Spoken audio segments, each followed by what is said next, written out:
মার্কিন যুক্তরাষ্ট্রের যে পলিসি, তারা চেয়েছে অবাধ সুষ্ঠু নির্বাচন। কিন্তু পিনাক রঞ্জন সাহেবের যে বক্তব্য, সেটা হচ্ছে আমেরিকানদের উচিত ছিল শেখ হাসিনার পাশে দাঁড়ানো। তো এই বক্তব্যের মধ্যেই তো প্রমাণিত হয় যে ভারত তার সমস্ত শক্তি নিয়ে শেখ হাসিনার পক্ষে দাঁড়িয়েছে। ওয়ালটন ফ্রিজ কিনে অনেকের মতো আপনিও হয়ে যেতে পারেন মিলেনিয়াল। সেরা পণ্যের সেরা অফার। বাংলাদেশ নিয়ে এবং বাংলাদেশের একটি রাজনৈতিক দল যারা মানে দখলদার শাসক হিসাবে আজকে সারা দেশের মানুষের কাছে পরিচিত, তাদের পক্ষে উনি সবসময় একজন বিদেশি কূটনীতিক, বাংলাদেশে হাই কমিশনার ছিলেন। তো ওনার কথার মধ্যে মনে হয়েছে যে এই ফ্যাসিবাদের রক্ষক তারা। তো তো কি বলে যে আমেরিকার স্টেট ডিপার্টমেন্ট থেকে যে স্টেটমেন্ট দিয়েছে, তাতে তো তারা সেই কথা বলেনি। ভারতের চাপে তারা সরে গেছে। হ্যাঁ, তারা কোনো রাজনৈতিক দলের পক্ষে ছিল না। মার্কিন যুক্তরাষ্ট্রের যে পলিসি, তারা চেয়েছে অবাধ সুষ্ঠু নির্বাচন। এটা অনেক দেশ চেয়েছে, অনেক গণতান্ত্রিক দেশ চেয়েছে, আর বাংলাদেশের জনগণ চায় এটা। এবং তারা সুস্পষ্টভাবে বলেছে যে আমরা কোনো রাজনৈতিক দলের পক্ষে নয়, আমরা অবাধ সুষ্ঠু নির্বাচনের পক্ষে।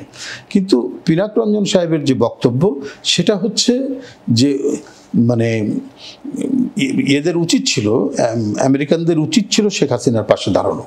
মানে তার কথা, মানে যে বক্তব্যটা রেখেছে, যে তার নির্যাসটা হচ্ছে এইটাই, যে তাদের চাপে তারা যেহেতু হাসিনার পক্ষে, হাসিনার অন্যায়, তার অবৈধ দুঃশাসন এবং এই আওয়ামী ফ্যাসিবাদ যেভাবে কায়েম করেছে, এদের পক্ষে যেহেতু তারা, সেই পক্ষে তাদের থাকা উচিত ছিল।